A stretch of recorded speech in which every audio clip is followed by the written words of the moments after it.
let's say a few words about radicals today, shall we? And in order to do so, let's look at a number of theorems, and let's see perhaps a numerical example that we might consider. Suppose we were to look at the cube root of 8 times 27, all right? And let's see now, the cube root of, what is 8 times 27 equal to? This is what number? 8 times is what?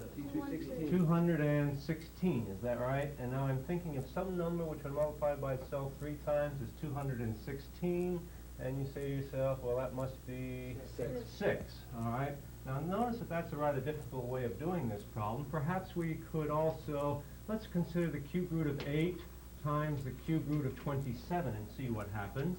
Now the cube root of 8 we know is 2 times the cube root of 27 is 3, and of course this is the same number 6. Therefore I think you can conclude that the cube root of 8 times 27 is equal to the cube root of 8 times the cube root of 27. And you think we can generalize this into a theorem? All right, well, let's indeed state that as a theorem, and let's make sure of all of our conditions.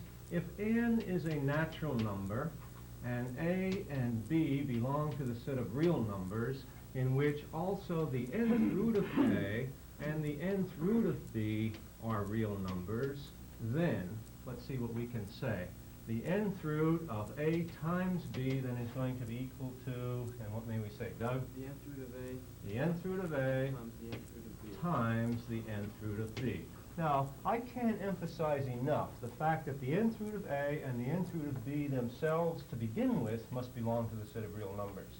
For example, the fourth root of negative 2 times negative 3 is not equal to the fourth root of negative 2 times the fourth root of negative 3, for example, because the fourth root of a negative 3 is not a real number, okay?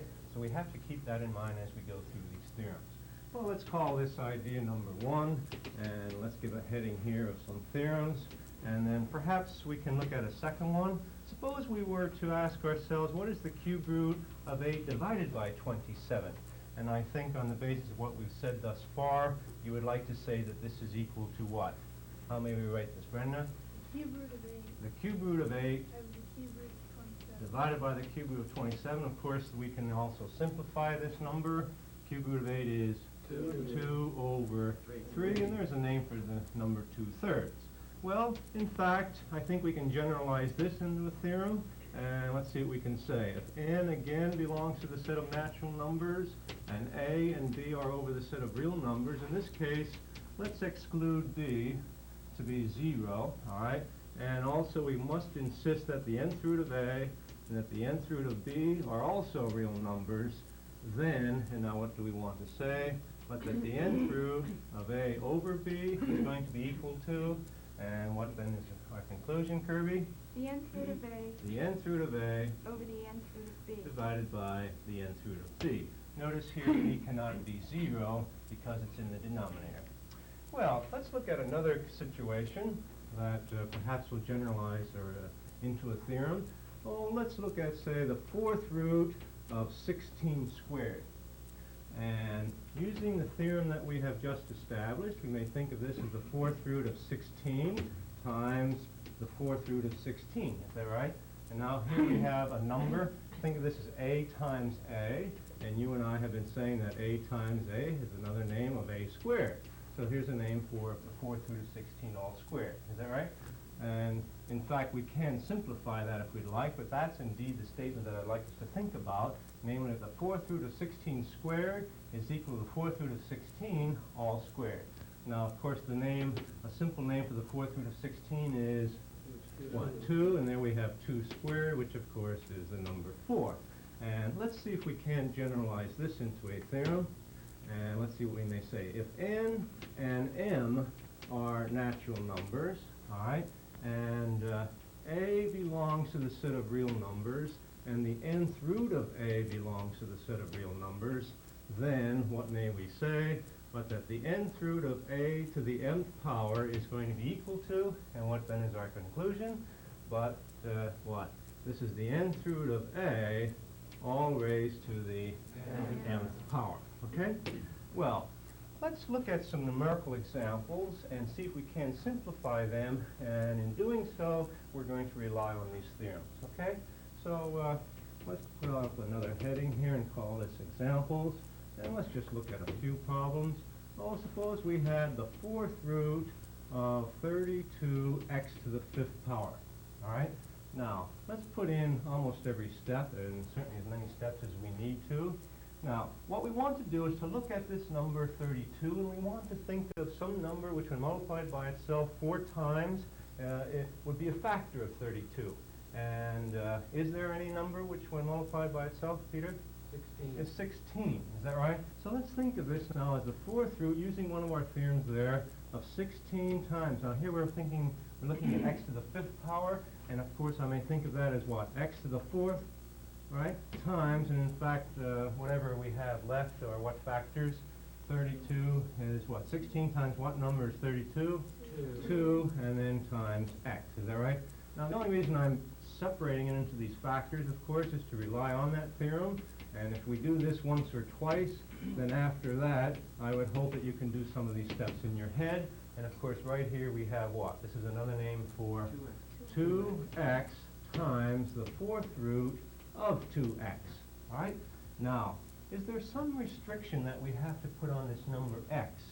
Here we're talking about the fourth root, and x is raised to a fifth power, Bill? X cannot be negative. X cannot be negative. So let's say that x here is then greater than or equal to 0.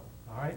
Now, even if we put an absolute value symbol around the number x here, if there were no x inside, that one indeed would be another name that we could have. But the fact that we also have an x under the fourth root here, is that right? We still have to exclude negative numbers. Well, let's look at another example or two. Suppose we had a problem such as the cube root of a squared divided by 2.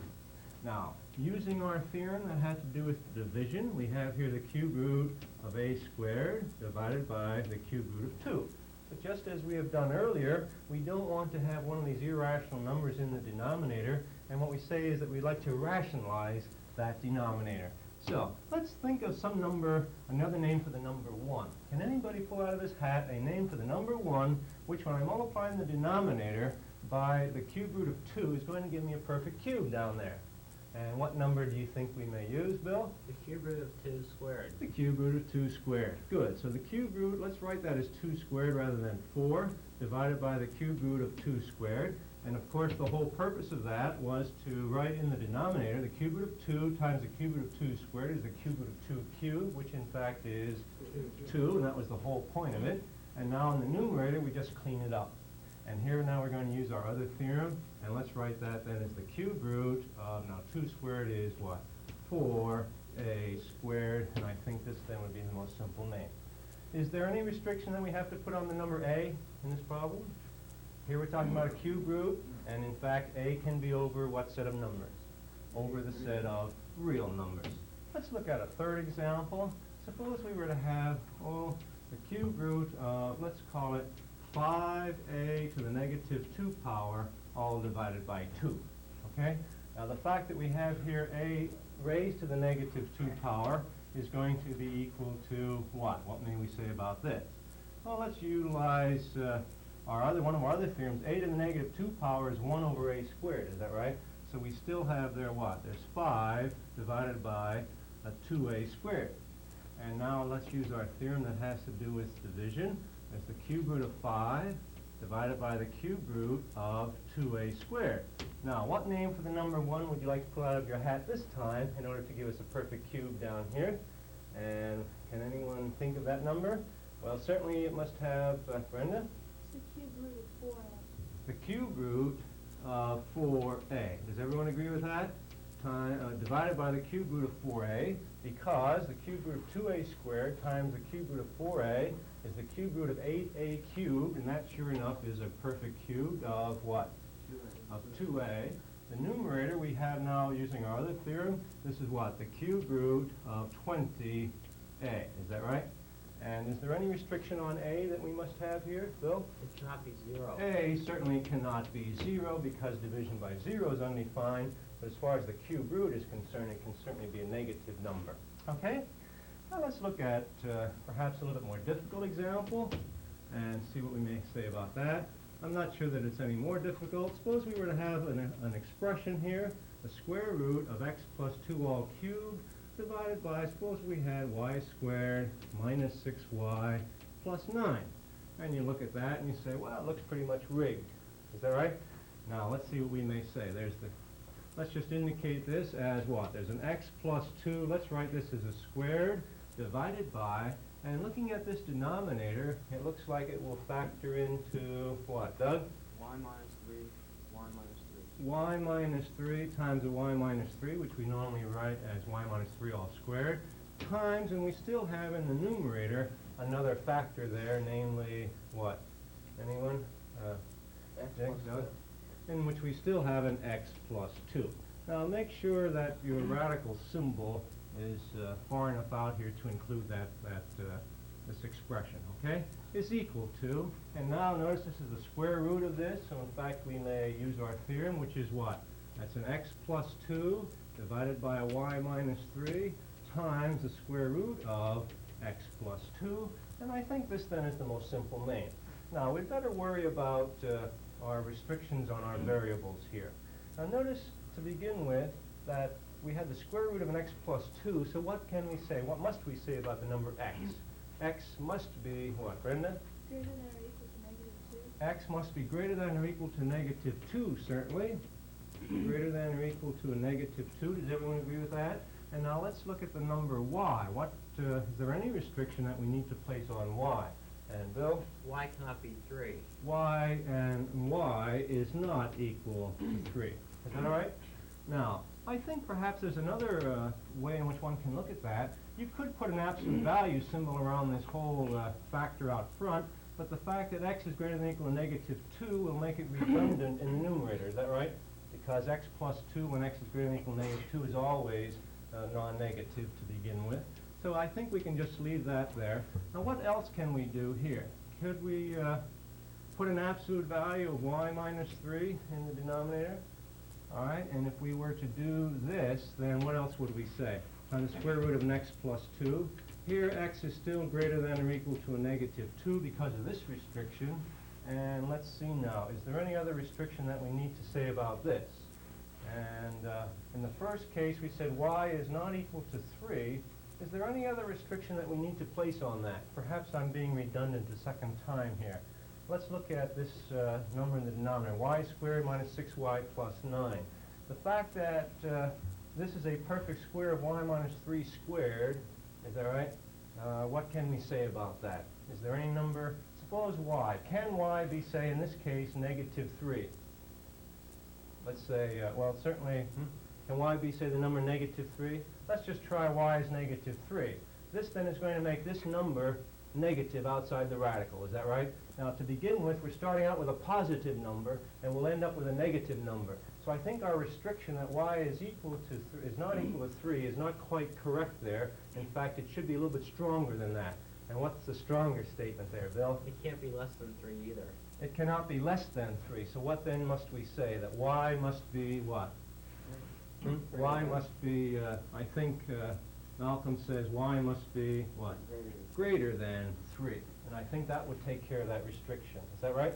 Now, looking at this case, if we were to put the absolute value symbol on the outside, what then would be the restriction on y? It doesn't have to be quite as strong as y is greater than 3, but it would simply be then, Bill? It cannot equal 3. And that's the case where y cannot be equal to 3. All right?